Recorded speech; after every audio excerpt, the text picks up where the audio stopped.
E quem foi que apertou o botão errado?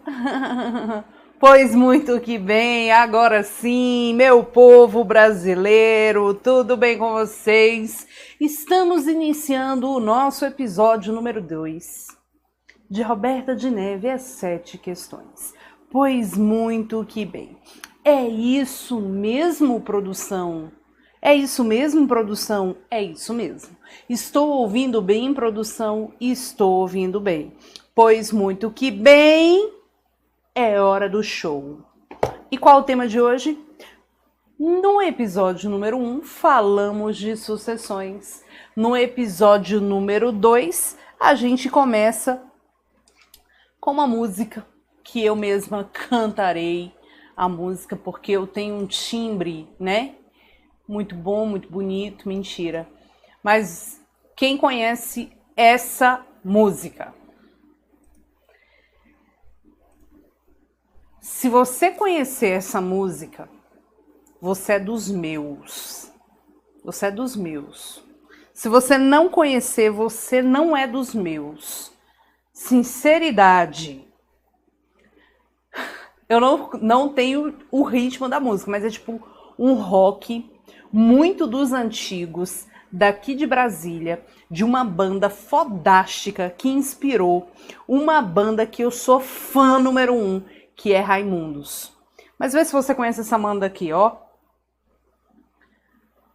O povo, não é hora de rir, hein? Não é hora de rir. Não é hora de rir da prof. Olha lá. Não tem nada de barata da vizinha, tá? Alicia, vamos parar com esse negócio de barata. Minha mãe me bate, o meu pai me espanca, meu irmão mais velho no quarto me tranca. Lá em casa, porrada rola solta, irmão mais novo apanha por nada. É só fazer qualquer coisinha que toma logo na cabeça uma porrada. Vocês já ouviram essa música? O meu irmão anda fumando umas coisas estranhas. Eu torço pra que ninguém fique sabendo. Irmão mais velho é quem faz as besteiras.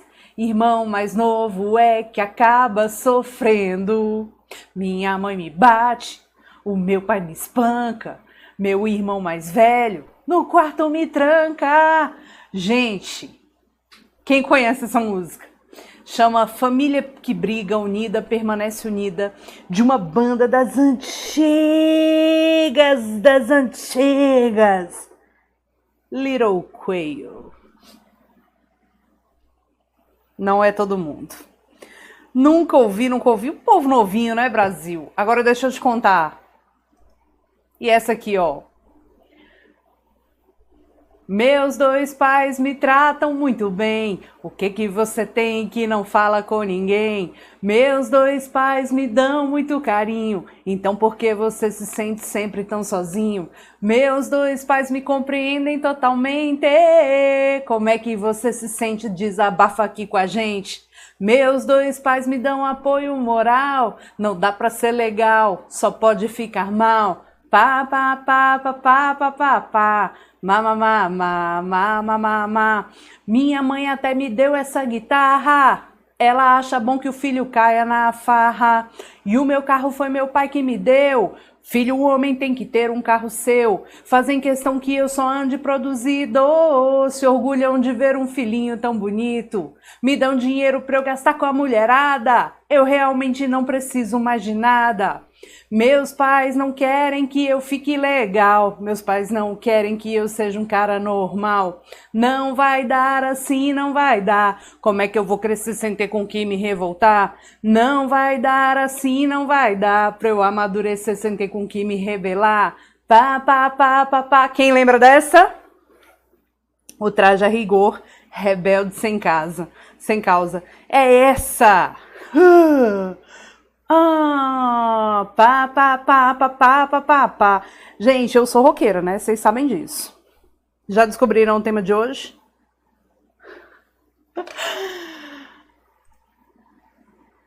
Família, família, papai, mamãe, titia. Família, família. Almoça junto todo dia, nunca perde essa mania. Mas quando a filha quer fugir de casa, precisa descolar um ganha-pão. Filha de família se não casa, papai e mamãe não dá nenhum tostão. Família E, família A, família. Lembra? Vovô, vovó, sobrinha, família, família. Janta junto todo dia, nunca perde essa mania. Mas quando o bebê fica doente, precisa procurar farmácia de plantão. O choro do neném é estridente, assim não dá pra ver televisão. Família E, família A, família. Cachorro, gato, galinha, família, família. Vive junto todo dia, nunca perde essa mania. A mãe morre de medo de barata, o pai vive com medo de ladrão. Jogaram inseticida pela casa, botaram cadeado no portão. E é isso. Vamos, vamos, vamos. E para terminar nossa entrada triunfal, o povo que não é do rock, né? Essa família é muito unida e também muito oriçada, brigam por qualquer razão, mas acabam pedindo perdão. Pirraça pai, pirraça mãe, pirraça filha, eu também sou da família, também quero pirraçar. Catuca pai, catuca mãe, catuca filha, eu também sou da família, também quero catucar. Catuca pai, mãe, filha, eu também sou da família, também quero catucar. E é isso. Brigam por qualquer razão, mas acabam pedindo perdão. E o tema de hoje, direito das famílias. Cadê os modão, Brasil? Não conheço, gente. Não sei cantar modão. A Roberta tem medo de barata. Vamos lá. Brasil, vamos falar de família, né? Canta muito, professora. Você, como cantora, é uma excelente professora. E é isso, meu povo. Depois, escutem aí Little Quail e me contam se gostaram. É besterol das antigas, mas era muito, é massa. E a gente hoje vai conversar sobre direito das famílias e vamos começar o nosso esquema do coração. Porque a gente tá aqui é para isso. E vamos falar de coisa que a gente pode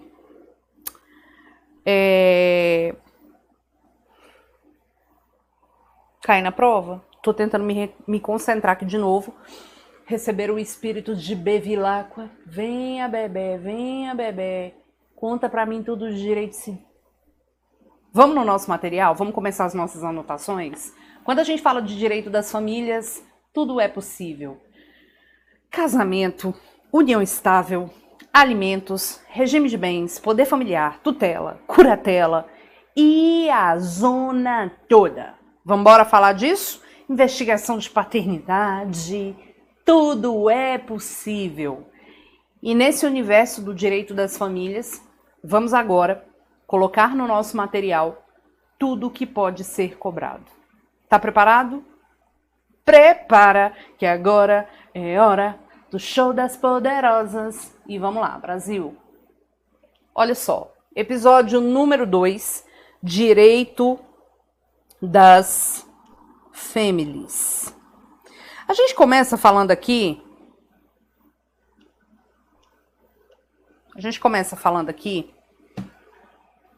claro, né? A gente tem que começar do começo, porque o começo é o que interessa pra gente poder entender o final dessa história de direito das famílias, tá?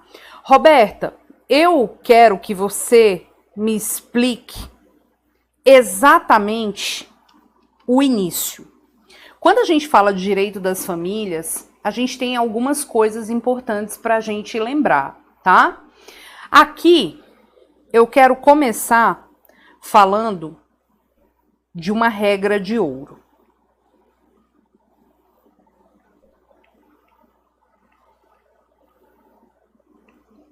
Qual é a regra de ouro? Consideramos justa toda forma de amor. Oh. E aí? Qual é a regra de ouro aqui? Tanto casamento quanto união estável pode, vou botar de pretinho aqui para ficar bonitinho, ser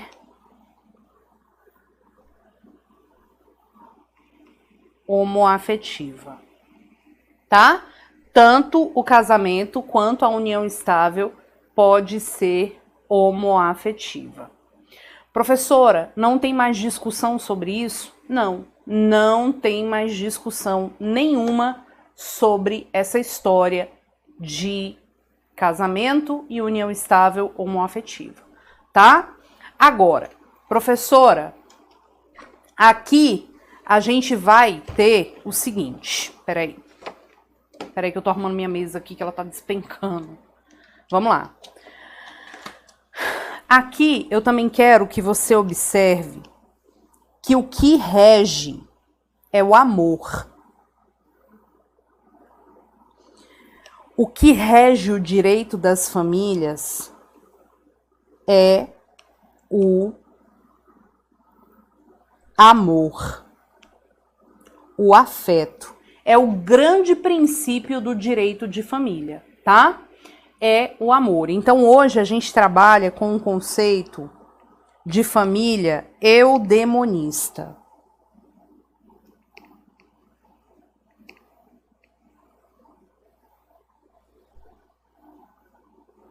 E esse é o fundamento do casamento homoafetivo, da união homoafetiva, união estável homoafetiva. E é isso. É vida que segue e todo mundo tem o direito de ser feliz, tá? São os laços de afeto, de felicidade, a busca do amor. E pensando nisso, eu não quero que você esqueça, inclusive foi questão que eu coloquei no simulado, tá? Coloquei no simulado da gente. E vocês vão observar que geralmente nas aulas de Roberta de Neve eu não falo isso. Não sei por que eu tô falando. Apenas estou falando porque eu senti alguma coisa aqui. Então, geralmente eu não falo isso. Mas não esqueça que com base nessa questão do afeto é que a gente reconhece o vínculo socioafetivo. Dos pais, eu posso ter a filiação, né, a paternidade, maternidade socioafetiva. E eu posso ter também a irmandade socioafetiva. Eu coloquei questão dessa no simulado. Se você não fez, vá atrás dos simulados anteriores. Então, desse exame. Veja, eu posso ter pai, mãe socioafetivo e irmão socioafetivo, tá? Então, socioafetividade. E quando a gente tem o reconhecimento do vínculo socioafetivo, é para todos os efeitos jurídicos. Então, por exemplo, se cai na sua prova, João é casado com a Maria. Maria tem um filho pequeno. E esse filho pequeno sempre reconheceu o João como pai.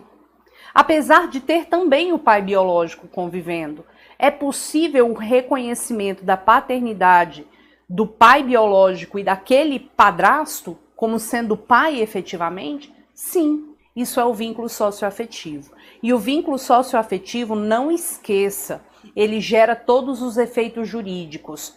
É filho, é pai, tem direito a alimentos, tem direito à herança, tem direito a estar constando também na certidão de nascimento daquele filho, tá? Cuidado com isso. Então, se você tem o vínculo socioafetivo estabelecido, você tem todas as consequências jurídicas daquela socioafetividade, inclusive no campo da irmandade. Se os pais que criaram a pessoa já faleceram, mas o irmão está vivo e o irmão deseja ser reconhecido como irmão socioafetivo. Isso é possível, principal e sobretudo para fins, por exemplo, de herança, tá? Então, a socioafetividade é para todos os efeitos jurídicos.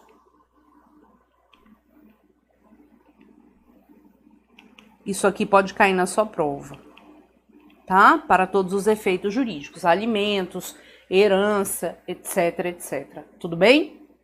Roberta, eu entendi. Agora, com base nessa questão da socioafetividade, uma pergunta sempre se faz muito relevante, muito pertinente, por sinal. Imagina você que João casou com a Maria, Maria estava grávida, amor à primeira vista. Eu te amo, você é a pessoa mais importante da minha vida, inclusive eu vou reconhecer você, vou reconhecer o seu filho como sendo meu filho. Eu vou registrar no meu nome esse filho. O povo faz muito isso, tá? O povo faz muito isso. Aí depois, passa 10 anos, a pessoa pega e fala: não pense que lhe quero mal, apenas não te quero mais. E tira esse filho do meu nome, porque esse filho não é meu. O que o STJ diz sobre o assunto? O STJ fala: alto lá, meu caro amigo Charlie. Seguinte é esse: não vai tirar o nome da certidão de nascimento se já tiver fixado o vínculo socioafetivo, não. O vínculo afetivo permanece. Ah, mas eu não sou o pai, eu sei que o pai é o João Pedreiro da Goiaba. Foda-se. Vai ficar você como pai e o João Pedreiro da Goiaba. Simples. Puro e simplesmente. Tá bom? Então não pode tirar o nome da certidão, se já tiver fixado a afetividade do filho. Tá bom? Deixa de ser doido, deixa de ser feio. Tu acha que é bonito ser feio? Não é. É feio ser feio. Feioso. Então vamos lá. Isso é orientação do STJ, tá? Vamos lá. A gente sabe que quando temos o casamento,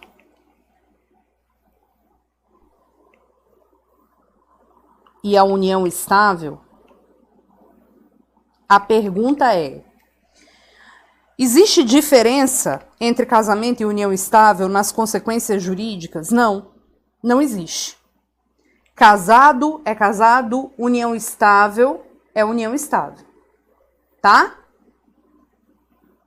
Só que assim, não tem nada que diga ser melhor ou pior ser casado ou ser companheiro. Não tem nada disso. Ser casado ou ser companheiro já não faz diferença prática. A única diferença prática é que o casamento com 16 anos emancipa, mas a união estável aos 16 não emancipa ninguém. É a única situação, para falar a verdade, tá? Então, olha o que a gente tem aqui. Olha o que a gente tem aqui. O casamento, ele tem uma celebração. A união estável não tem essa celebração. A união estável é simplesmente um fato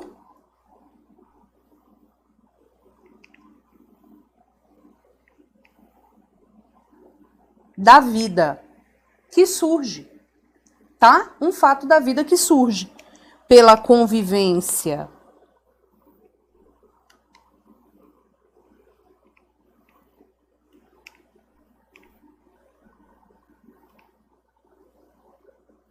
Quem é que lembra? Pública, contínua e duradoura com intuito de constituir família. Não é você falar assim, vai pro canal ainda hoje, tá, Anfriso? Não é você chegar e falar assim, estamos namorando aqui, mas a gente tem intenção de casar. Isso não é união estável. A união estável é uma vida a dois que leva em consideração essa união pela convivência pública, contínua e duradoura com o intuito de constituição de família. Ponto. Precisa morar junto? Não precisa. Precisa ter filhos? Não precisa. Roberto, eu tenho que ter um tempo mínimo convivendo com a pessoa para caracterizar a união estável? Não. E isso aqui é categoricamente tema de prova. Não precisa morar junto, não precisa ter filhos, não precisa ficar um tempo junto com a pessoa para caracterizar a união estável. Não precisa nada disso. Tá junto, é união estável, tá? Roberto, eu preciso fazer uma escritura pública declaratória de união estável? Também não. É um fato da vida, eu não preciso constituir por meio de um documento. Tá certo? Pois muito bem. Olha só, namoro configura união estável se estiver morando junto? Não necessariamente, pode ser um namoro qualificado. Inclusive, essa questão foi uma questão que chegou até o STJ. O casal estava lá nos Estados Unidos, morando junto, e, salvo engano, foi o STJ. E estavam morando juntos por uma conveniência de estarem nos Estados Unidos. Não significou que formou união estável, não. Porque eu preciso desses requisitos para caracterização da união estável. Já o casamento, ele tem a celebração. E essa celebração é marcada pela certidão de casamento. Tá? Certidão de casamento. Mas o fato é que, seja o casamento, seja a união estável, os dois têm aspecto patrimonial, tá? Os dois têm aspecto patrimonial. Professora, e o aspecto patrimonial aqui vai ser como? Quando a gente fala desse aspecto patrimonial, a gente está falando aqui de regime de bens, tá? A gente está falando aqui de regime de bens, tá? Então, seja o casamento, seja a união estável, a gente tem regime de bens. Print categoria na tela, vai lá. 3, 2, 1. Roberta, se seja em um, seja em outro, a gente tem um aspecto, porque, né, não é só amor, tem um aspecto patrimonial. A gente vai falar do fenômeno chamado regime de bens. Esse regime de bens, ele vai existir tanto... Oh, Jesus, tá difícil, né? Tanto no casamento quanto na união estável.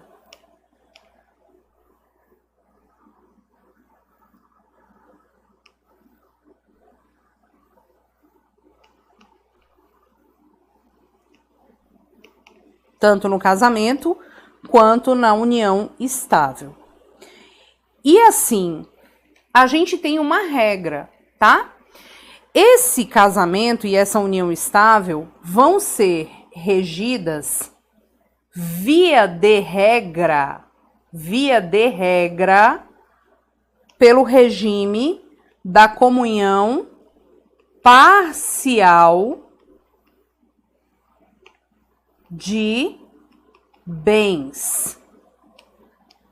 Isso quer dizer que se os envolvidos no casamento não escolherem um regime diferente ou não manifestarem vontade em um regime diverso, ou na união estável também não acontecer, a regra é a comunhão parcial de bens, tá? A regra é a comunhão parcial de bens. Só que, eu vou voltar a tela para mim, para eu usar minha caneta mágica, porque a caneta mágica é a caneta da aprovação e eu fico muito incomodada quando eu não uso. Então, eu vou usar minha caneta mágica, que é a caneta que eu não consigo usar quando a tela aparece para vocês. Que é uma caneta bem boniteza.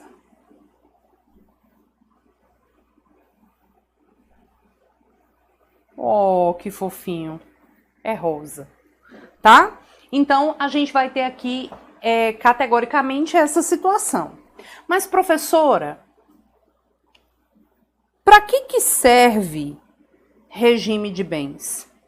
O regime de bens, ele é importante em caso de divórcio no casamento, em caso de dissolução de união estável e também no caso de morte, que a gente viu no episódio 1, que a gente está estudando de trás para frente. Tá bom? Professora,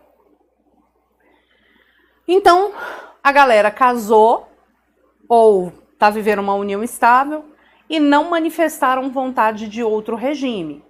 Então eu tenho uma comunhão parcial de bens. Calma que eu vou explicar cada uma para vocês. Mas é possível, no casamento ou na união estável, promover a escolha de outro regime? É possível? Com certeza. Quando a gente está diante do casamento e quando a gente está diante da união estável. Quando a gente fala de casamento, a forma de escolha é por meio do pacto antenupcial. E a união estável é por meio de um contrato de convivência. Reitero a você, nenhum nem outro é obrigatório. É só se você não quiser se submeter à comunhão parcial de bens. O pacto antenupcial, ele tem previsão na lei, ele tem requisito específico previsto na lei, tá? Ele tem requisito específico. Veja que o próprio Código estabelece no artigo 1653 que o pacto antenupcial ele deve ser feito por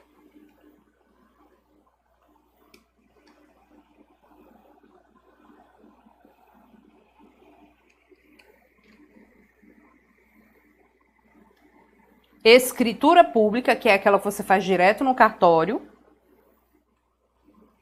e para produzir efeitos é preciso que haja efetivamente o casamento. Isso aqui já caiu no exame de ordem. Então,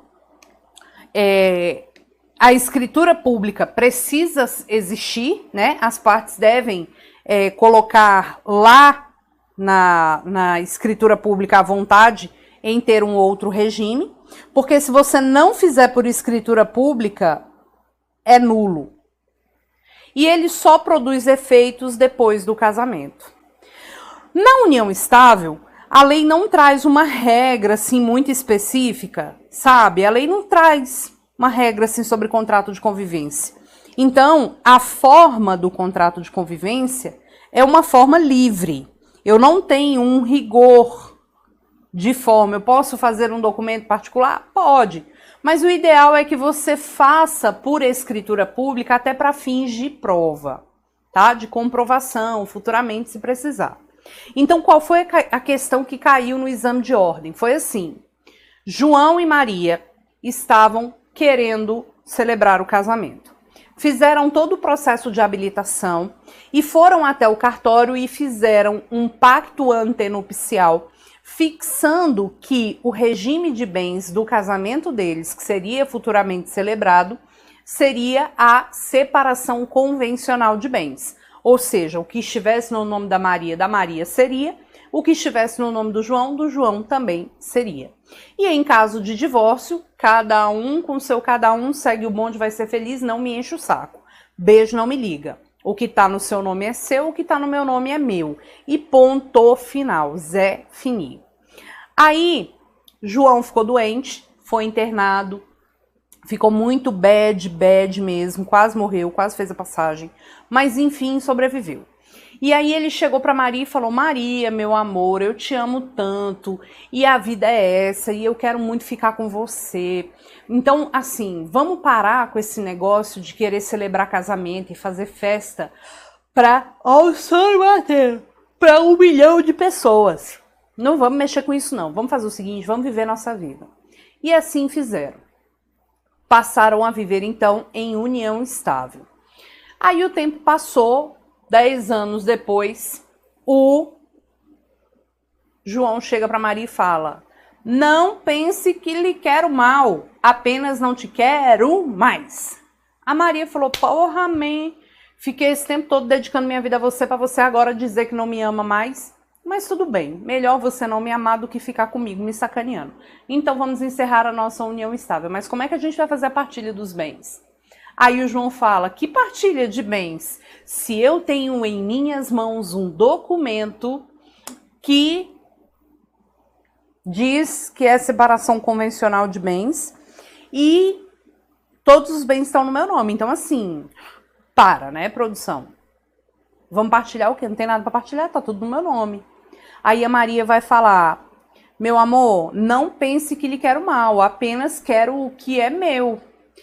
Se você não me ama mais e quer seguir sua vida, siga, vá em paz. Porém, contudo, todavia, deixa eu te explicar uma coisa. Senta aqui que a titia vai explicar. Você não casou comigo, você não celebrou o casamento. Esse pacto antenupcial que você tem em suas mãos, como a gente fez em cartório, ele é válido realmente, porque foi por escritura pública. Porém, contudo, todavia, meu querido, ele não produz efeitos porque a gente não casou.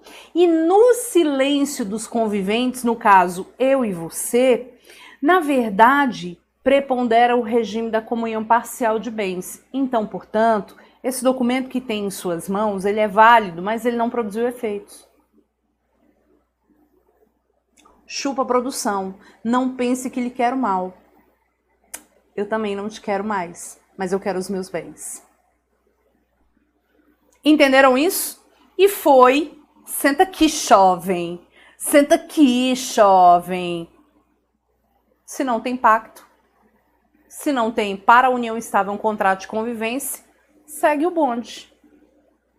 E foi essa questão que caiu no exame de ordem, que era para você dizer se o pacto era válido e eficaz, inválido e ineficaz. Ele é válido, porque foi feito por escritura pública, mas ele não produz efeitos.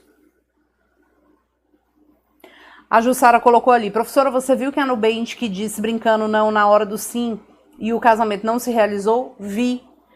A gente cansa de falar. A vontade deve ser manifestada na hora do sim de forma incontroversa. Se você brincar ou tiver qualquer coisa que a autoridade celebrante verifique que, né, aconteceu ali algo que não seria tão claro e evidente o sim, suspende a celebração, meu amigo. Gastou dinheiro à toa. E tá na lei, tá no código. Não tem o que fazer. Beleza? Agora vamos lá. Vamos lá. Se você quiser escolher outro regime, eu vou te perguntar: quais são os outros regimes?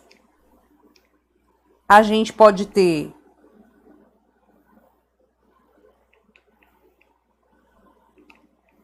a comunhão universal, a separação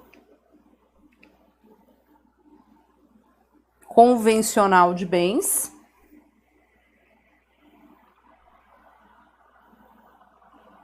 Vou botar em cima aqui para ficar retinho.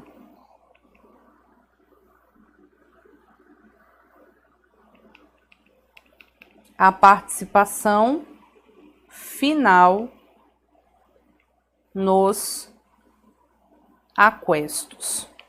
Professora, e o regime da separação obrigatória? O regime da separação obrigatória, ele não é de livre escolha, né, da criatura. Ele não é de livre escolha da criatura envolvida ali. Na verdade, o regime da separação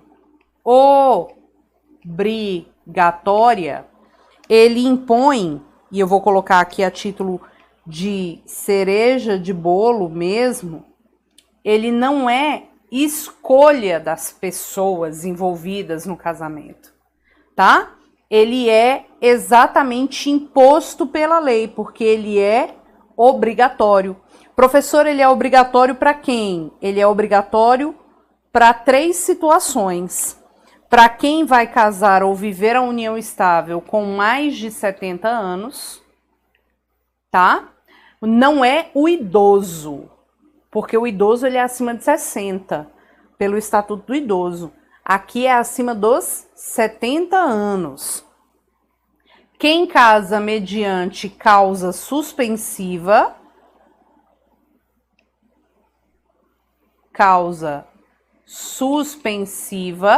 e as causas suspensivas estão no 1523. Exemplo, já divorciou da criatura esquisita, não fez a partilha de bens, mas já divorciou e quer casar. Se você não fez a partilha de bens do casamento anterior, você pode casar porque você já está divorciado, já está liberado para a segunda rodada. Mas você não pode escolher livremente o regime para evitar confusão patrimonial. Cara, tu nem fez a partilha do casamento anterior, já vai casar. Imagina se você casa no regime da comunhão universal, que bosta, né? Não fez a partilha do regime anterior. E também quem necessita do suprimento judicial, ou seja, autorização judicial para casar. Tá? Então são esses 3 casos. Professor, a pessoa viveu uma união estável por 10 anos, depois resolveu casar e escolheu outro regime. E o bem que o casal adquiriu na união estável está apenas em nome de um dos cônjuges. Como fica? Não tem problema. Vai ter que provar que houve real oficial a união estável antes daquele casamento, em caso de divórcio futuro, né? E que existia a comunhão parcial de bens, certo? Então é isso. Agora eu quero que você compreenda, dá o print categoria em 3, 2, 1. Eu quero que você compreenda o que consiste cada regime de bens. Professora, o que eu tenho em cada regime de bens? Vamos lá.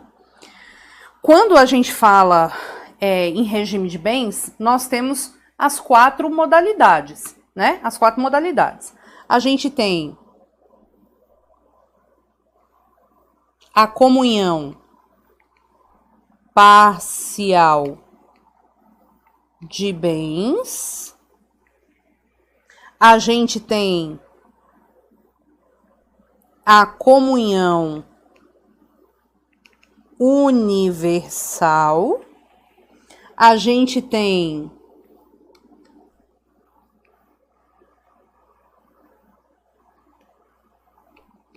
a separação de bens e a gente tem a participação final nos aquestos. Bom, o que é mais cobrado em prova? Esse e esse. Então, preste bastante atenção nessas modalidades de regimes que eu vou explicar para vocês. Em todos os casos, a gente vai considerar um marco, tá? Em todos os casos, a gente vai considerar uma situação, que é o casamento ou a união estável. A gente vai representar por um coração, que é o marco inicial do casamento ou da união estável. Então, vamos botar o nosso coração aqui. Na comunhão parcial de bens, a gente vai observar que existe uma categoria de bens comuns e uma categoria de bens particulares. Professora, vamos lá. Opa. O que eu tenho antes do casamento e o que eu tenho depois do casamento. Entendeu? Na comunhão universal, a gente mistura tudo. O que eu tenho antes e o que eu tenho depois é nosso. Vou fazer bolinha de legenda. Opa! Bolinha de legenda. Bolinha amarela. Bem particular. É o que é só da pessoa. Bolinha verde. Bem comum. Onde tem bolinha verde é exatamente onde tem um fenômeno chamado meação. Na separação de bens, o que eu tenho antes e o que eu tenho depois é meu. E na participação final nos aquestos também. Não tem que misturar nada. Só que a gente costuma falar na comunhão parcial de bens, o que é antes do casamento é só seu. O que é depois do casamento é só seu, é nosso, né? Não é só seu, é nosso. É mais ou menos assim, mas não é só isso.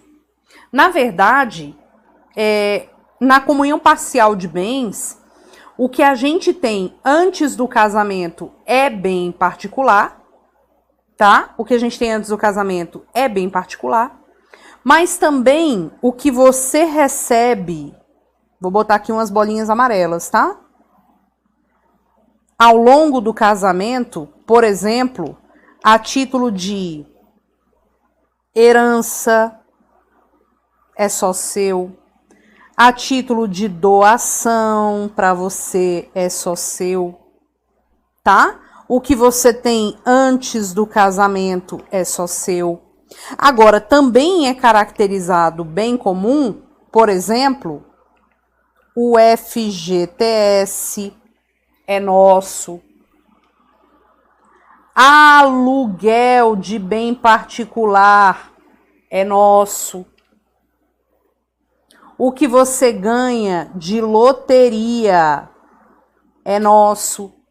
Então, eu quero que você perceba que quando a gente encontra um casal que está num regime da comunhão parcial de bens, essas pessoas podem ter cada um seus bens e juntos os bens comuns. Vocês entenderam isso? Roberta, suponha que esse casal divorcie. O que a gente vai fazer? Meação do que é comum e você vai embora com o que é só seu. Entenderam isso? Na comunhão universal, tudo que eu tenho antes e tudo que a gente adquirir depois, cara, é nosso. Pode ser que haja algum bem que não se comunique? Pode. Pode. Aí, pode ser que haja algo que exista uma cláusula de incomunicabilidade. Ah, professora, então na cláusula de incomunicabilidade eu vou observar o quê? Na cláusula de incomunicabilidade, Por exemplo, eu sou casada no regime da comunhão universal. O que eu recebo de herança é nosso, o que eu recebo de doação é nosso, é tudo nosso. Mas se eu recebo uma doação que tem uma cláusula de incomunicabilidade, significa dizer que aquele bem que eu recebi em doação não vai para o meu cônjuge. Se eu recebo um testamento, como é que fala? Se eu recebo um testamento ou uma herança que tem essa designação da cláusula de incomunicabilidade, aí é só meu. Então, o que entra com cláusula de incomunicabilidade, sendo uma doação ou uma herança, aí sim, você concorda que isso aqui é uma situação completamente excepcional?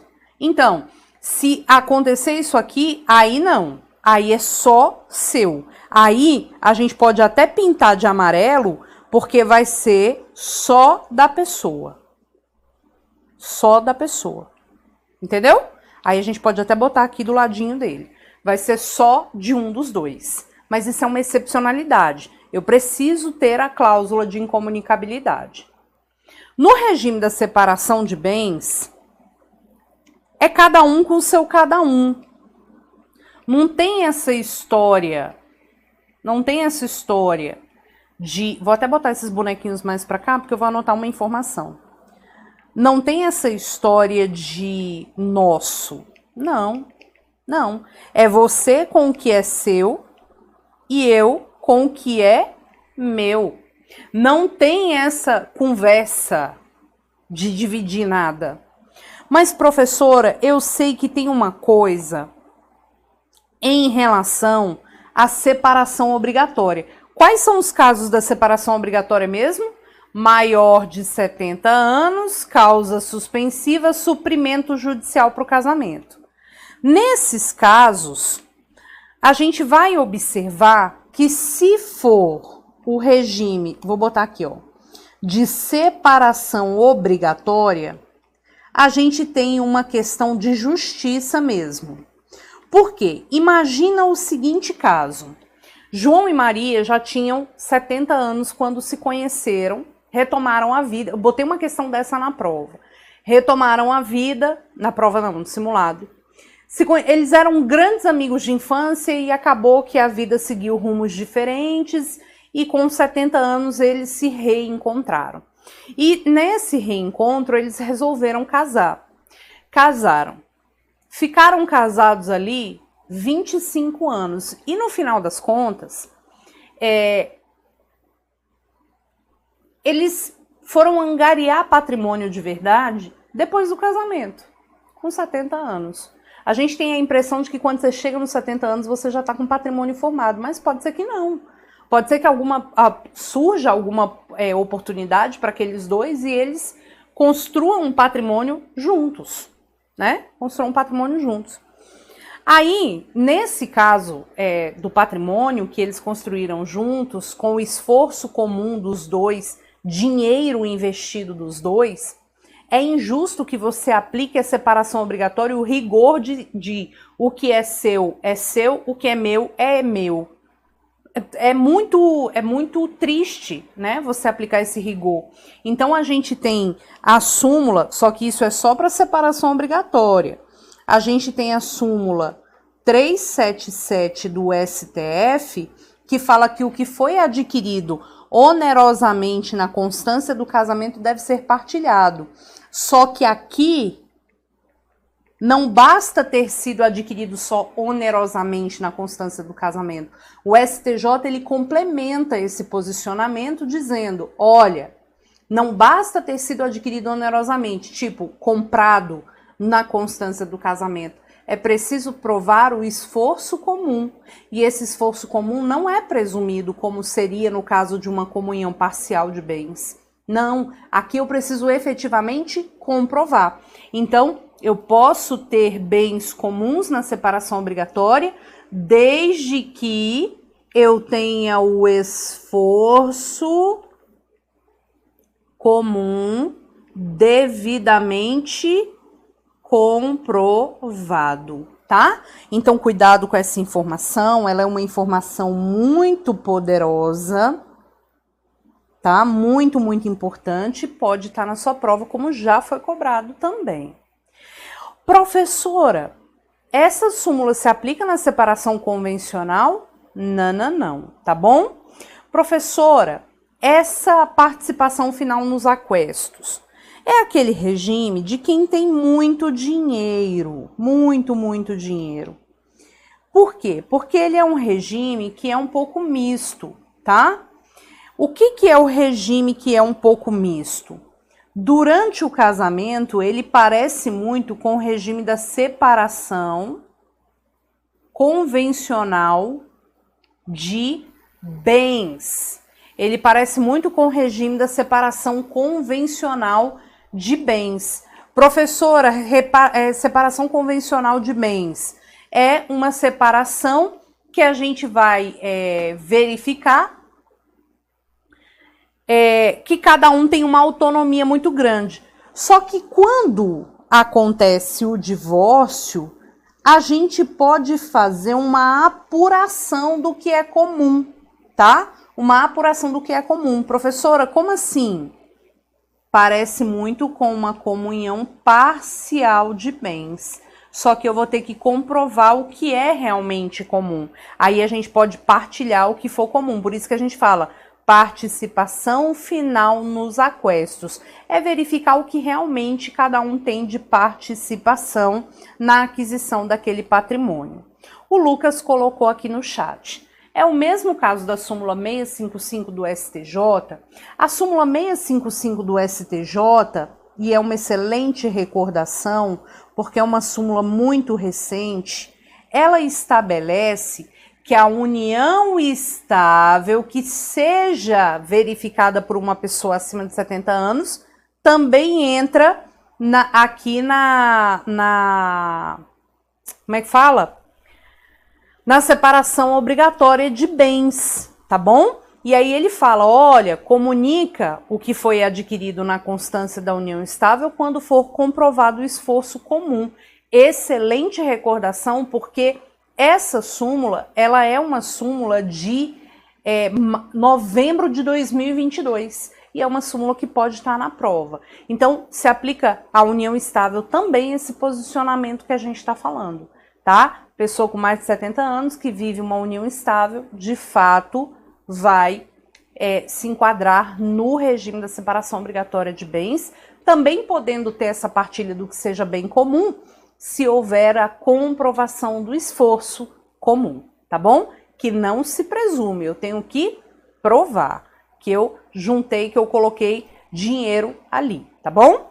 Então é isso. Feitas essas considerações, eu espero que tenha ficado mais claro na sua mente o que é bem comum e o que é bem particular, tá?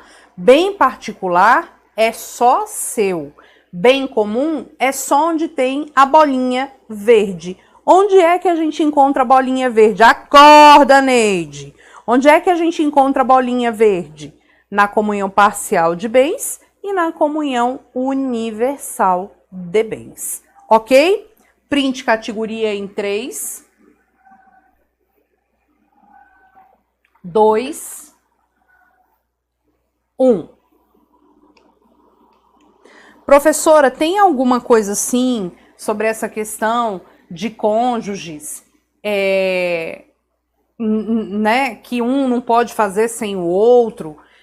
Tem alguma coisa que pode cair na minha prova em relação a isso? Tem. Deixa eu te contar uma história aqui. Existe um artigo que é um artigo muito do coração, tá? Muito do coração. Que artigo é esse? É o artigo 1647. 1647. E esse 1647, ele deixa muito claro que um cônjuge, o cônjuge, somente pode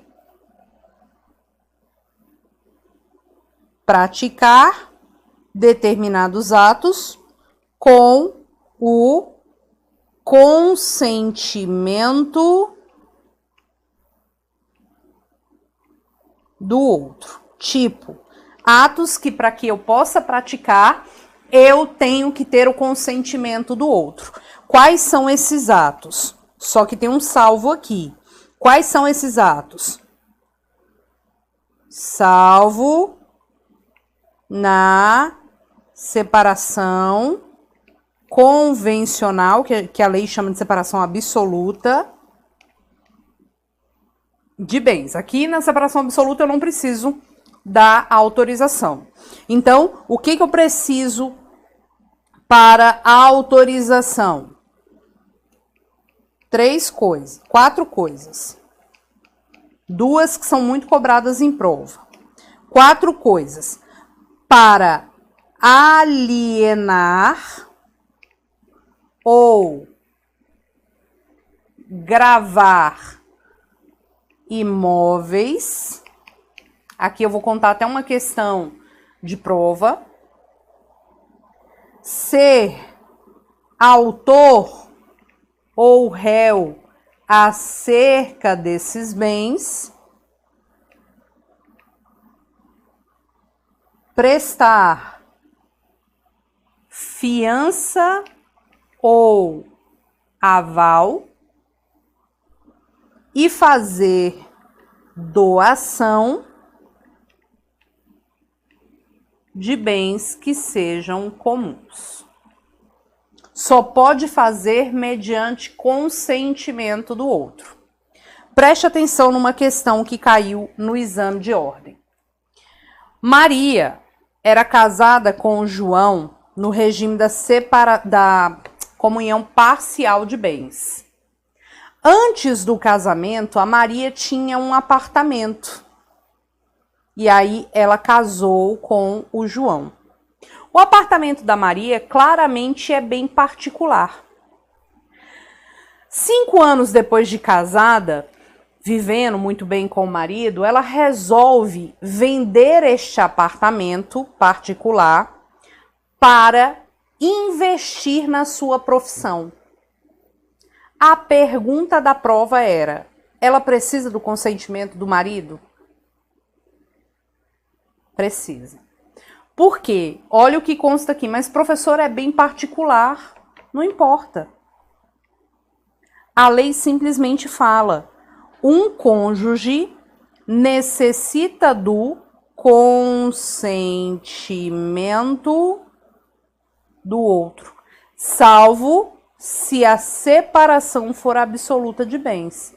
Se não for caso de separação, seja bem particular, seja bem comum, se eu estiver vendendo o bem, eu vou ter que pedir o consentimento. Não é qualquer bem, é bem imóvel, tá? Então, cai muito em prova sobre... Vou voltar aqui para mim para eu pegar minha caneta mágica. Cai muito em prova sobre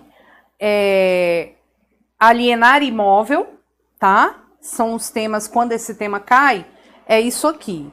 Alienar imóvel, vou pegar meu grifa azul.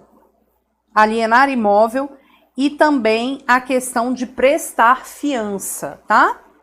Prestar fiança. Então, vou deixar grifado aqui.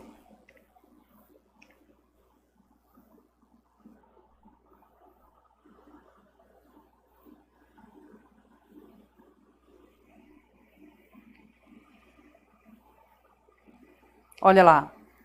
Cai muito aqui, ó, a questão de alienar imóvel e prestar fiança, tá?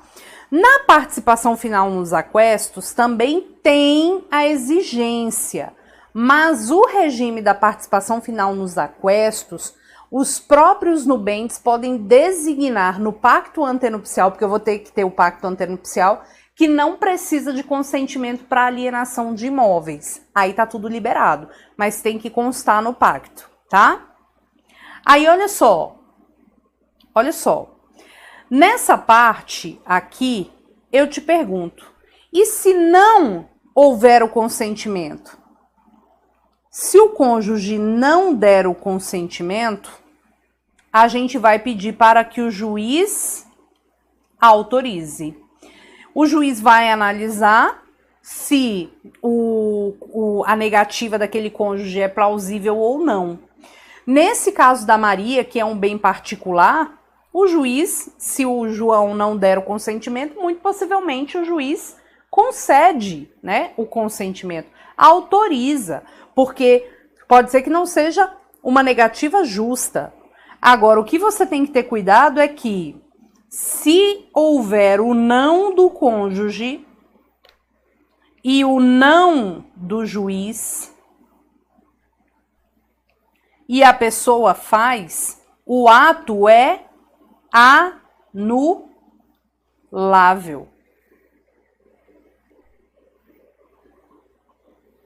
O ato é anulável. Eu vou anular aquele ato.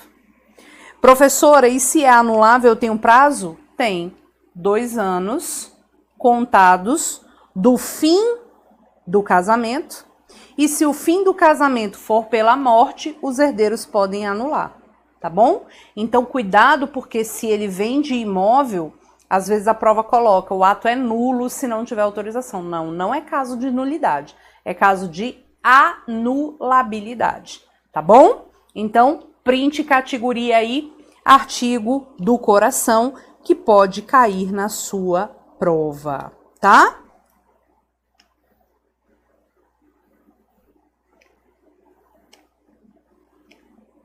Certo? Vamos lá. Mais um tema pra gente. Mais um tema pra gente.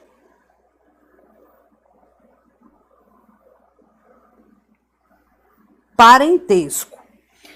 Essa parte do parentesco não é cobrada assim, decorebento, perebento, fedorento, como dizia um professor meu das antigas. Não é cobrada assim, o que é parentesco? Não. Ela vai te dar um contexto, geralmente ligado a alimentos, geralmente ligado à herança, para saber o que é que aquele parentesco gera de impedimento. Então, o que nós vamos ter? Quando a gente fala de parentesco, a gente lembra da linha reta e da linha colateral. Para você definir parentesco, a gente tem que lembrar, em linha reta é parentesco eterno, infinito para cima, que são os ascendentes, e para baixo, que são os descendentes. Você sempre se coloca na linha reta. Tá? Então, quem são os nossos parentes em linha reta? Ora, quem está acima de mim? Pai e mãe. Acima de pai e mãe, avô, avó. Abaixo de mim, filho, neto, bisneto. E quem existir para cima e para baixo vai ser o quê? Parente, tá? Agora, quantos graus existe de mim para meu pai? São quantas casas você percorre? Então, de mim para meu pai e minha mãe, 1 grau. Então, pai e mãe, primeiro grau, linha reta na ascendência, ok? De mim para meu avô, quantos graus eu ando? 1, 2. Então, avô, avó, 2º grau, linha reta na ascendência. E por aí vai. Agora, de mim para meu filho. Ora, filho ou filha, 1º grau, eu andei uma casa, linha reta, descendência, tá? De mim para meu neto, olha lá, 1, 2. Então, neto, ficou horrível isso, né? 2º grau, linha reta, descendentes. E o bisneto? Olha lá, 1, 2, 3, terceiro grau, linha reta, descendência e por aí vai. Agora, quando a gente fala da linha colateral,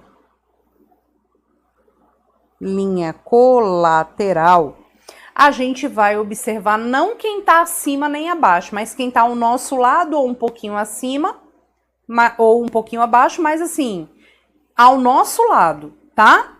O que a gente vai ter aqui? Na linha colateral, quem está imediatamente do meu lado? O irmão. Quantos graus eu tenho com o irmão? Você sobe sempre para o ascendente comum e desce para o ascendente, ou sobe para o ancestral comum e desce para essa pessoa que você quer saber a linha. Então, quantas linhas eu ando aqui, ó? Quem é o ancestral comum? Pai e mãe. 1, 2. Então, aqui, ó, irmão, eu tenho segundo grau, linha colateral. O meu sobrinho, que é filho do meu irmão, quantos graus eu ando? 1, 2, 3. Então, sobrinho, terceiro grau, linha colateral, tá? Professora, reage para a vida, toma uma água, enche o bucho de café e reage para a vida. Tu é um oabeiro ou é um saco de batata? Tô com sono. Deixa para dormir quando tu fizer a passagem que tu vai dormir a eternidade.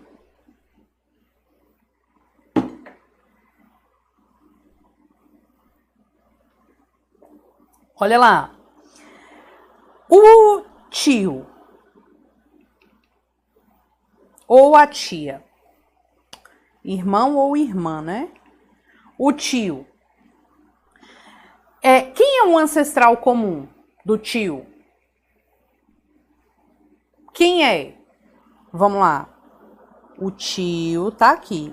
Eu subo 1, 2, 3. Então, tio, terceiro grau, linha colateral.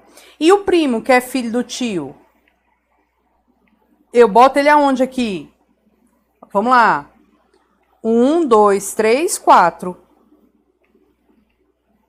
O primo, quarto grau, linha colateral. Agora, sabe uma coisa?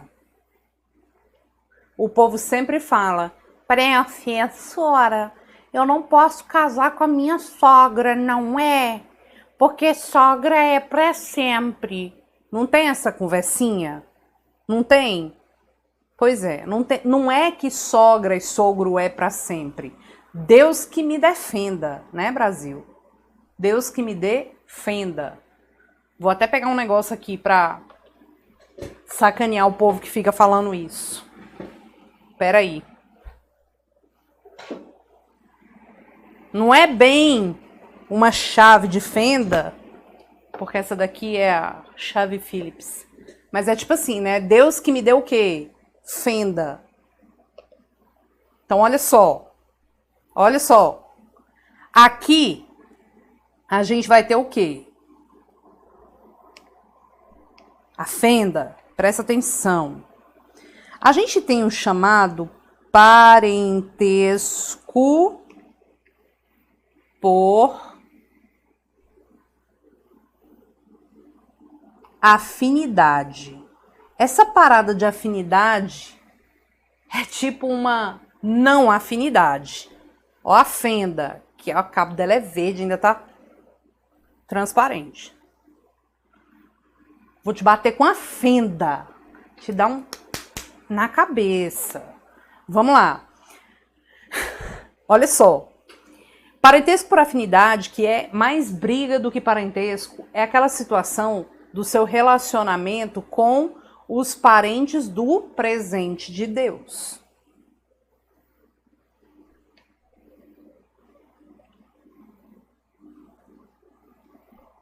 Aqui, você coloca o seu mozão em cima de você. Então, o sogro e a sogra é como se fosse seu pai e mãe. Então, aqui, ó, é primeiro grau por afinidade. O enteado, parentesco por obrigação, é mesmo, podia ser, tá?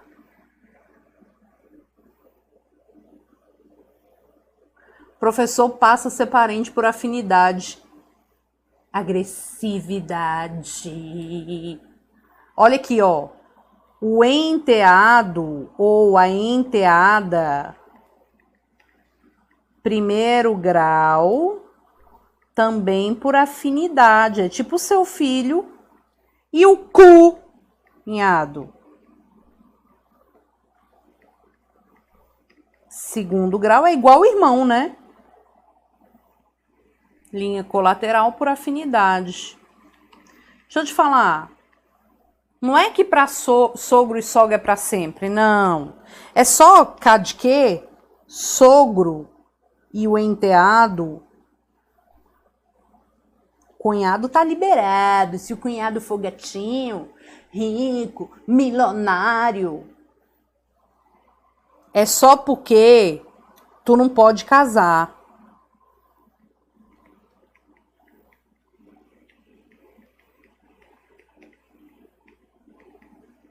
Não pode casar com esse povo. Tá no 1521. É causa de impedimento para o casamento.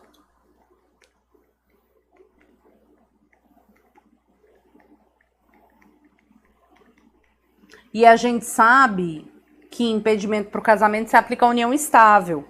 E se você faz uma miséria dessa, esse casamento é o quê? Nulo. Porque quando você viola as causas de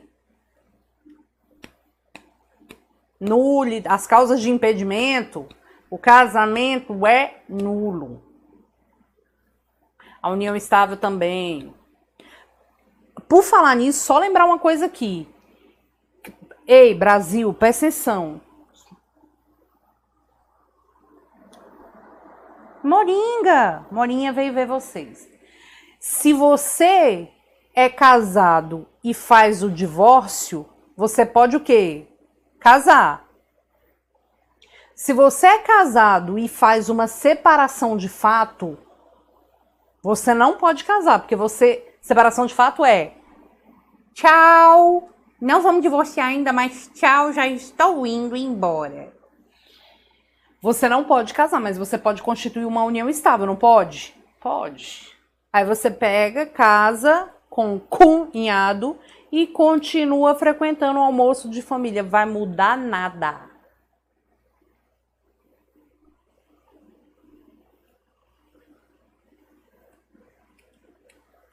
E é isso. Imagina levar o sogro no almoço de família. Sigamos. Parece a voz do Patolino. Larga de loucura. Tá bom? Professora, e esse negócio de alimentos? Quem pode pagar alimentos para quem? Brasil, levando em consideração essa história aqui de parentesco, a questão do alimento é entre ascendente e descendente e entre irmãos. Sobrinho não pede alimentos pro tio, não. Tá? Feioso. Primo não pede alimentos pro primo, não. Tudo bem? Alimentos é só entre ascendente, descendente e irmãos.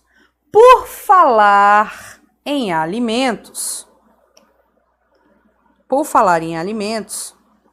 eu quero só te contar uma coisa. Quero só te contar uma coisa.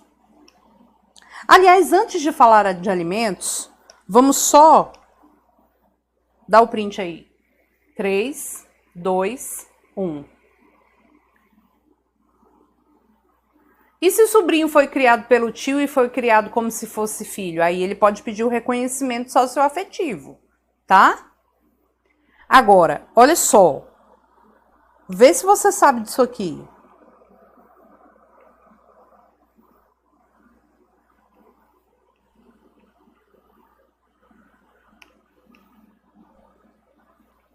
Poder familiar.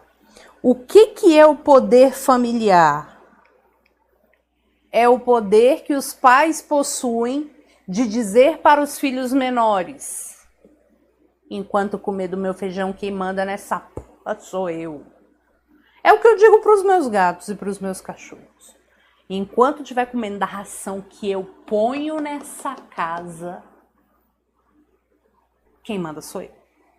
Então, o poder familiar é o poder que os pais possuem sobre os filhos menores. Filhos menores. Tem diferença de poder familiar do pai e da mãe? Não, é igual para o pai e para a mãe. Roberta, eles divorciaram, Cici. Quem tem a guarda fica com mais poder familiar do que quem não tem a guarda? Se você me perguntar isso, eu vou ficar muito indignada da vida, porque não é assim. Na verdade, quando o casal divorcia, um fica com a guarda e o outro, né, fica com a visita, digamos. Quem tem a guarda não é que tem mais ou menos poder familiar. Poder familiar é igual. Só que a gente tem que ter cuidado,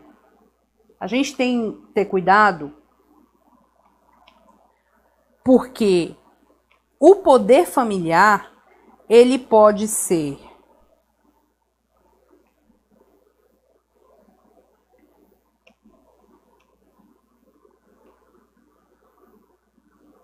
suspenso. E quando é que a gente vai ter a suspensão do poder familiar? Quando for um caso de necessidade de uma medida de proteção para o menor, porque o pai e a mãe estão cumprindo uma pena e essa pena vai prendê-los na cadeia por mais de 2 anos. Então tá cumprindo um crime, tá cumprindo uma pena por causa do crime que não sei que lá cometeu, tipo, roubou um trem por aí, vai ficar suspenso. Mas pode haver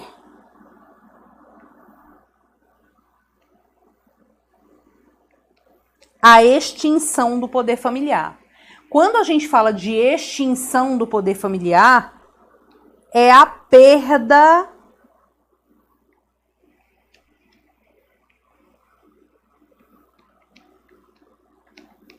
se você falar perca do poder familiar,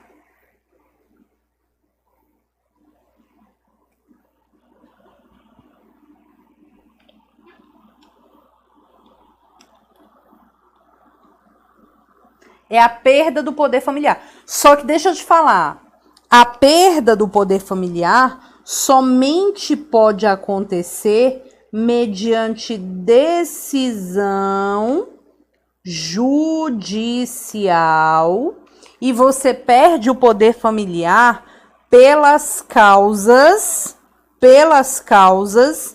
do artigo 1638 do Código Civil.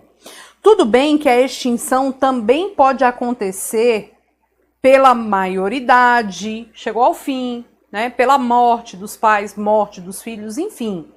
Pela maioridade, pode acontecer sim, mas pode acontecer a perda do poder familiar. E aí eu vou pedir vênia a vocês para abrir o Código Civil aqui e mostrar esse artigo, porque ele já foi cobrado em prova e eu acredito que ele venha aí novamente, tá? Deixa eu ver se eu coloco aqui, peraí.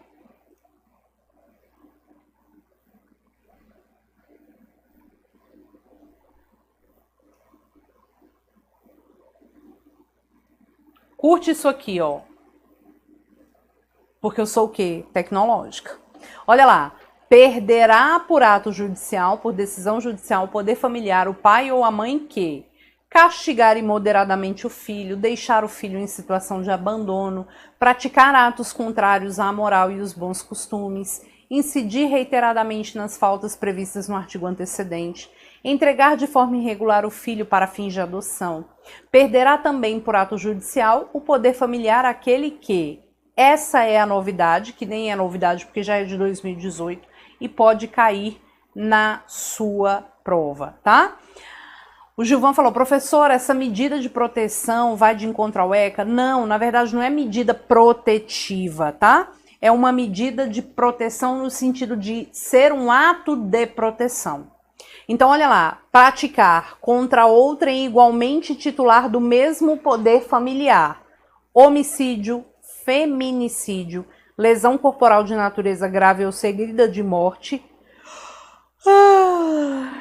Vamos lá, quando se tratar de crime doloso envolvendo violência doméstica e familiar ou menosprezo ou discriminação à condição de mulher. Estupro ou outro crime contra a dignidade sexual, sujeito à pena de reclusão. E se você praticar este ato também contra filho, filha ou outro descendente, você também perde o poder familiar. Caiu numa prova da OAB assim.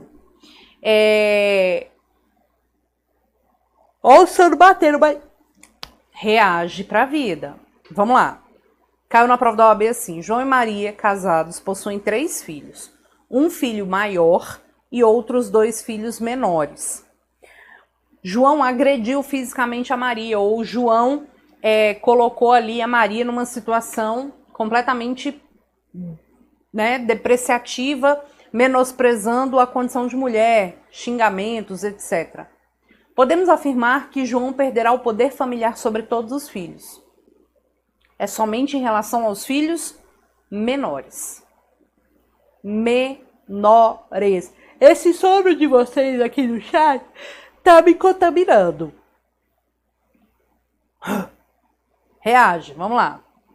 Então, cuidado, tá? A perda é sempre por uma decisão judicial, tá bom? Essa questão da suspensão também tá lá no 1637. Agora, você tem que ter cuidado porque... Quer ver aqui, ó? Deixa eu mostrar para vocês. Olha aqui, ó. Se o pai ou a mãe abusar de sua autoridade, faltando aos deveres a eles inerentes ou arruinando os bens dos filhos, cabe ao juiz, requerendo algum parente ou Ministério Público, adotar medida que lhe pareça reclamada pela segurança do menor e seus haveres, até mesmo suspendendo o poder familiar quando for conveniente. Suspende-se igualmente o exercício do poder familiar o pai ou a mãe condenados por sentença irrecorrível em virtude de crime cuja pena exceda 2 anos de prisão. São 2 anos de prisão qualquer crime. Agora, cuidado que se o crime for praticado contra a pessoa dos filhos, aí não é caso de suspensão, é caso de perda efetiva do poder familiar, tá bom? Beleza? Agora vamos botar o cropped e reagir, tá? Olha só, vamos lá.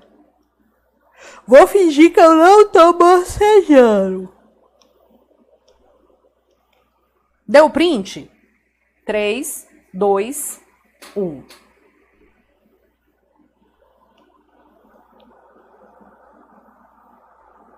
Caiu na última prova. Quando o casal ali, o pai e a mãe, não tem como ficar juntos, a gente vai ter a guarda.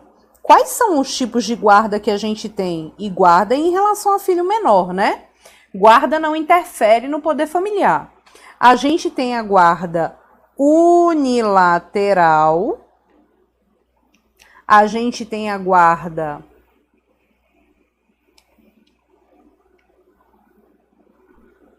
alternada e a guarda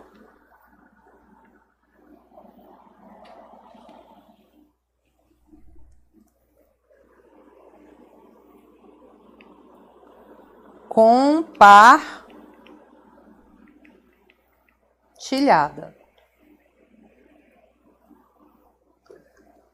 Eu sou a senhora da OAB E eu profetizo que todos serão aprovados e aprovadas neste exame. E eu estou querendo arranhar minha mãe porque o Chiquinho está me olhando e eu não gosto do Chiquinho. Te amo, meu amor. Vai lá. Ai. Olha só. Olha só. A guarda alternada, compartilhada e unilateral. O que é a guarda unilateral? A guarda unilateral é aquela guarda que um dos pais vai exercer efetivamente os cuidados do filho. E aí, nesse caso, um dos dois vai ficar com o filho vai morar com aquela pessoa, tá? Vai morar com um dos genitores.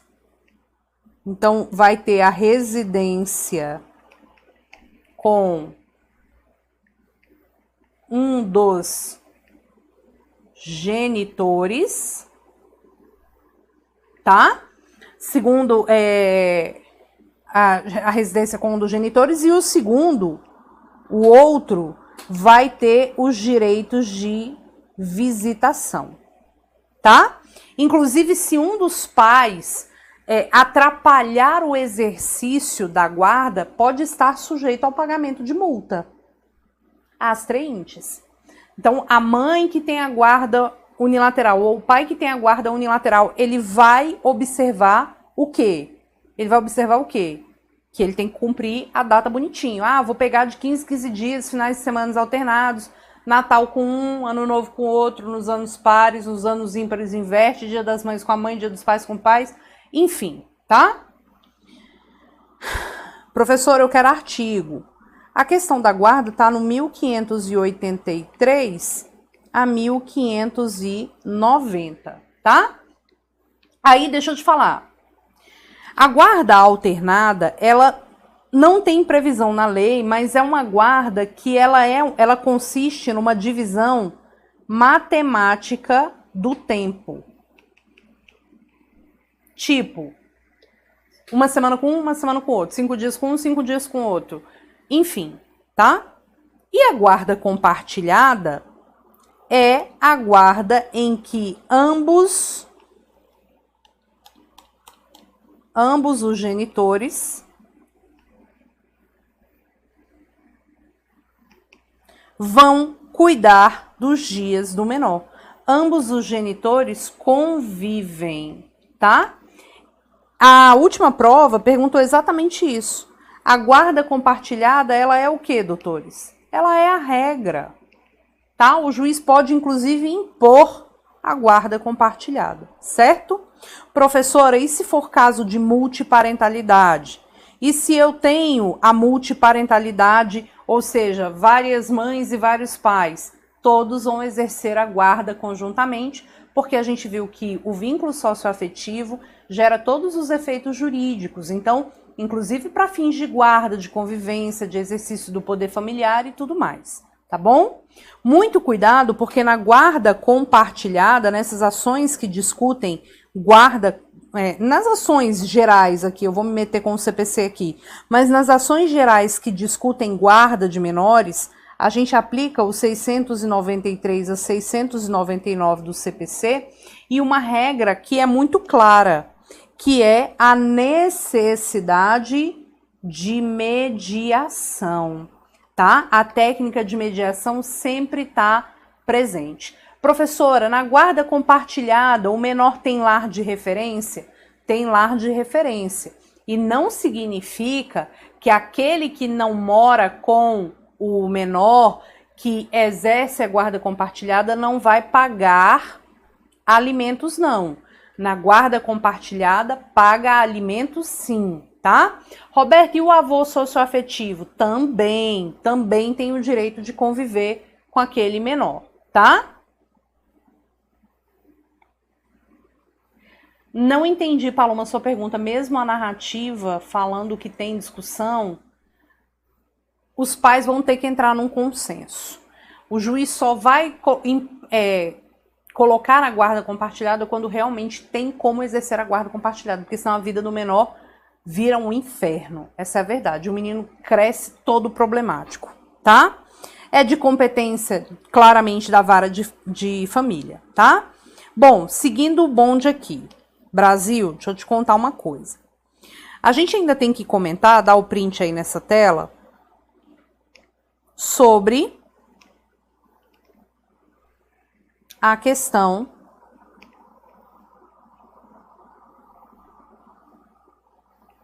dos alimentos. Primeira coisa que eu quero colocar para você aqui, tá? Primeira coisa que eu quero colocar para você aqui. Alimentos. Um cônjuge, vou colocar aqui, ó. Um cônjuge ou companheiro pode ter que pagar alimentos para o outro? Pode? Pode. Pode. Só que eu quero que você entenda o seguinte: via de regra, esses alimentos são pagos por um tempo. É até a pessoa se inserir no mercado de trabalho de novo. Não é sempre que vai ser fixado, evidentemente. E isso aqui é importante, botei em simulado.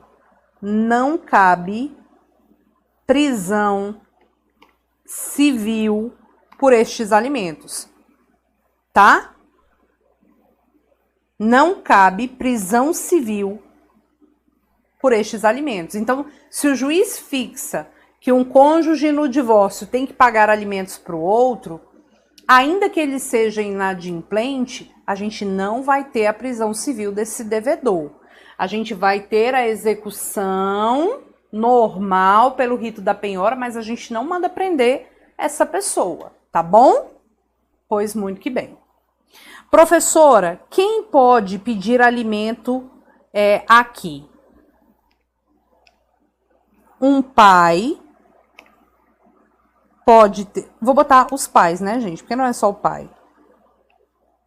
Os pais pagam para os filhos. Mas, num certo momento da vida, pode ser que os filhos paguem para os pais. Os alimentos são recíprocos, tá? Os alimentos são recíprocos entre pais e filhos. Professora, eu quero saber da questão dos avós. Vive caindo na prova da OAB. Você tem que lembrar a questão dos avós. Avós, a gente recorda a súmula, o quê? 596 do STJ. O que é a súmula 596 do STJ? Os avós podem ser convidados a pagar alimentos? Sim. Só que o que a gente vai observar? A responsabilidade dos avós de prestar alimentos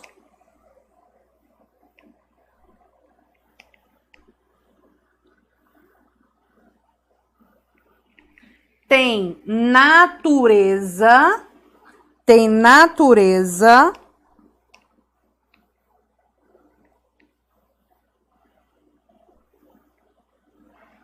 complementar e subsidiária. Eu só vou acionar os avós se os pais real oficial não tiverem como suportar o encargo. Tudo bem? Olha a parte final. Somente quando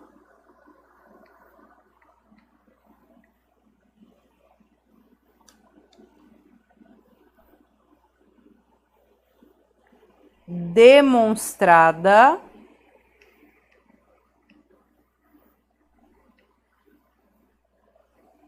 a insuficiência dos genitores, tá? Somente quando demonstrada a insuficiência dos genitores, e é isso. Você também tem que lembrar que os alimentos, via de regra, são a corda para o caminhão da aprovação da OAB. Você tem que passar nesta prova, porque senão você vai ter que estudar previdenciário, eleitoral e financeiro. E a casa vai cair. Mamãe, eu quero. Mamãe, eu quero. Mamãe, eu quero passar na OAB. Na OAB. Então, se liga, tá? É carnaval, mas nós estamos aqui o quê? A trabalho, serviço e dedicação da sua aprovação. Eu poderia estar no Recife? Poderia estar no Recife. Eu poderia estar em Olinda? Poderia estar em Olinda. Eu poderia estar lá curtindo os frevos? Poderia. Eu poderia estar cantando Olinda, quero cantar a ti essa canção, seus coqueirais, o teu sol, o teu mar, faz brilhar meu coração de amor a cantar. Minha Olinda sem igual, salve o teu carnaval. Poderia, mas não, eu tô aqui, então você também vai estar. Roberta, você estourou meu ouvido, é isso mesmo. Tá? Se não vai por bem, vai por mal. Se não vai passar porque tá na fé, vai passar por medo. Então vamos lá. Via de regra, os alimentos são divisíveis. Via de regra, são divisíveis entre os devedores. Então, isso quer dizer que se o filho tem aqui pai, mãe e o filhinho mora com a mãe ou mora com o pai, mas o filhinho precisa de 5 mil reais por mês para viver, tá? Precisa de 5 mil reais para viver. Significa, Brasil, que o pai vai pagar 2.500 e a mãe 2.500. Por quê? Por quê? Porque os alimentos são divisíveis entre os devedores. Tá? São divisíveis entre os devedores. Mas, professora, qual é o binômio para fixação dos alimentos? Necessidade de quem postula, possibilidade de quem paga. Só que é óbvio que esse binômio traduz também uma razoabilidade, uma proporcionalidade. Tá? Tá? Aí vem a música do carnaval. Passando na minha boca, na minha nuca. Aí vem, né? Como é que é? Como é que é essa música, gente? Dos infernos. Em beijo na minha boca, passa a mão na minha nuca. Senta pro papai. Não tem um negócio assim? Um inferno. Tá todo mundo dançando essa música no Instagram. Você abre o Instagram. Cara, se você não tem o corpo do Léo Santana, não faça. Puro e simples. É Léo Santana, é? Aquele homão grandão lá, maravilhoso. Lindos de morrer. Não faça. Por quê? Porque não tá bonito. Aí, olha só. Olha só. Pode ser que se o pai ganha mais, ele pode pagar mais? Pode. Mas via de regra é que são divisíveis. Agora, cuidado, porque toda regra tem uma exceção. Toda regra tem uma exceção. Tá? Aí... Aquele homem é bonito demais, velho. Meu Deus do céu. Vamos lá. Para... A Loren Prota se pronunciou. Gente, ele é muito bonito. Ele é muito bonito. Aquele homem é um espetáculo. A mulher dele era brava no Instagram. Por quê? Só porque ele é bonito? Uai, gente.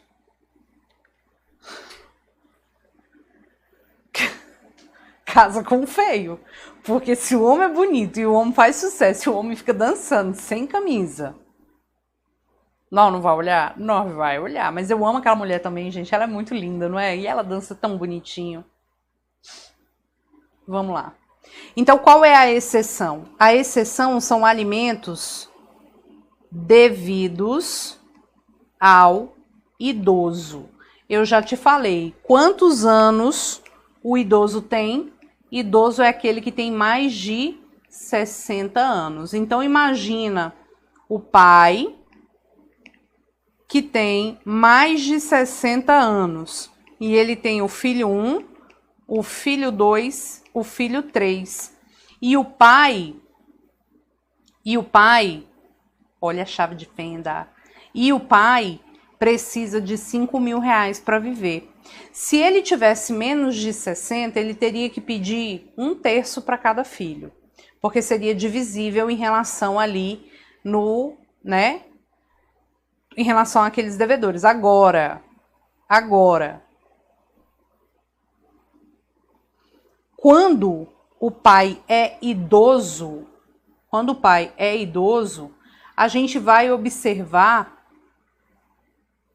que ele pode cobrar de um deles o todo. Por quê? Porque a obrigação passa a ser solidária,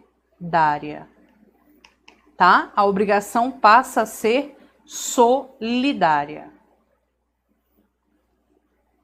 Então, quando a gente fala de solidariedade, qual é aquela regrinha básica nossa aqui? Todos pelo todo. Na solidariedade, todos pelo todo. Tá bom? Então, se ele quiser cobrar o todo do filho 1, ele cobra o todo do filho 1. Mas é óbvio que o filho 1 pode cobrar dos demais a cota, né, de cada um. Tá bom? Tudo bem? Show de bola. Dá o print nessa tela. Dá o print nessa tela.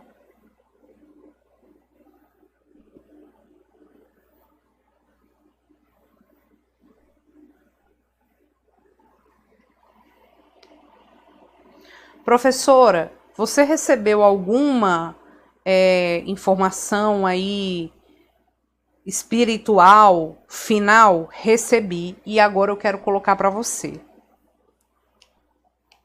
É possível divórcio sem fazer partilha de bens?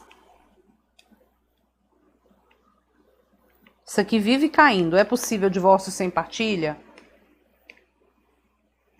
Sim, de boa. Você pode fazer a partilha depois, tá? Pode fazer a partilha depois. Não tem problema. Roberta, investigação de paternidade prescreve? Não.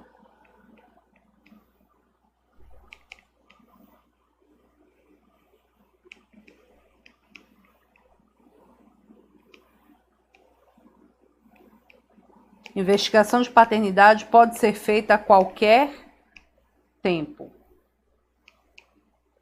Tá? Pode ser feita a qualquer tempo. Tranquilo. Roberta, exoneração de alimentos. Eu quero parar de pagar alimentos. Só porque completou a maioridade. Maioridade. Completou a maioridade. É causa suficiente para deixar de pagar alimentos? Não. Roberta, desemprego. É causa suficiente para deixar de pagar alimentos? Não. Para exonerar os alimentos, eu preciso de decisão judicial. Garantido o contraditório. Súmula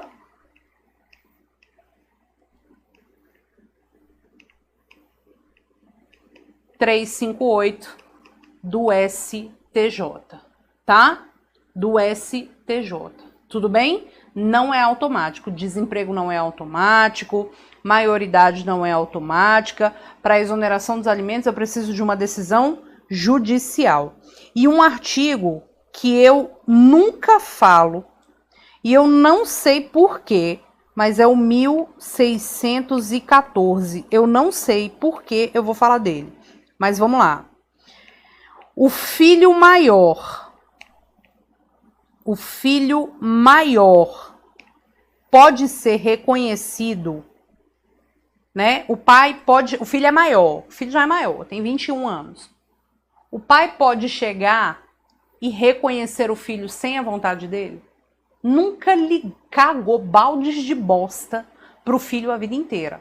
Aí agora o filho passou na UAB, fez o curso do GRAM, passou na UAB, é um advogado muito bem sucedido. Aí vem o pai e fala: ô Brasil, tu és meu filho. O que você vai falar? Para não levantar o outro dedo. Ou você vai chegar para a pessoa e falar: leia nas entrelinhas. O filho maior pode ser reconhecido sem o seu consentimento? Não.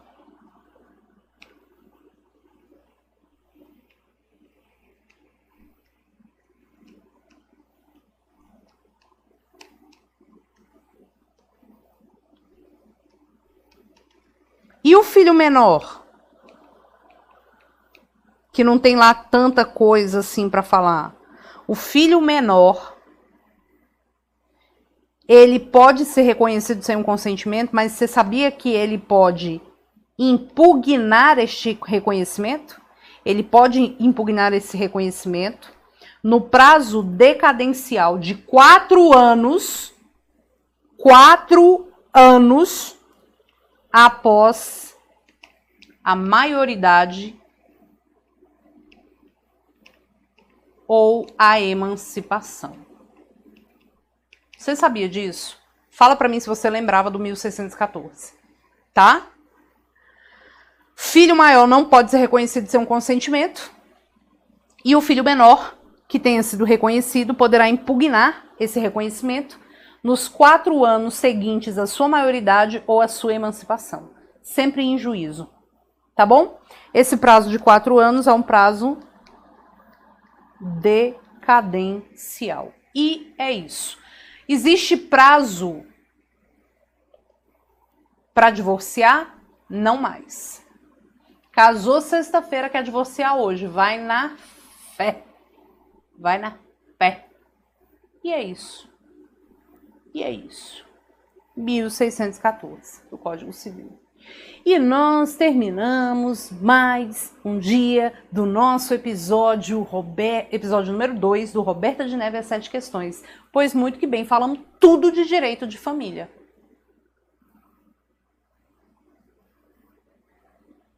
Ei, você aí, me dá aprovação aí, me dá aprovação aí. E o nosso bloquinho de carnaval começa e a gente segue o bonde rumo à aprovação, porque aqui é Unidos do Grão AB. Não é verdade? Então, meu povo, amo muito vocês, muito obrigada por mais um dia. Fizemos aqui 2 horas de batidão de informação, mas falamos tudo o que a gente precisava do direito das famílias. Estamos juntos, vamos seguindo, é muito cansativo, é estressante, tá? É foda. A caminhada é dolorosa. Mas a caminhada tá aí pra gente seguir. E a gente vai até o final, até a sua aprovação. E estamos juntos. E comerei um pão francês agora, cheio de manteiga, porque eu tô com vontade. Guardarei a chave de fenda para amanhã. Não é amanhã, né? Lá no meu Instagram, @profrobertaqueiroz, tem o nosso cronograma. E também no meu canal, as últimas aulas. Beijo, beijo. Até o nosso encontro de número 3 com o quê? Direito das coisas. Beijo.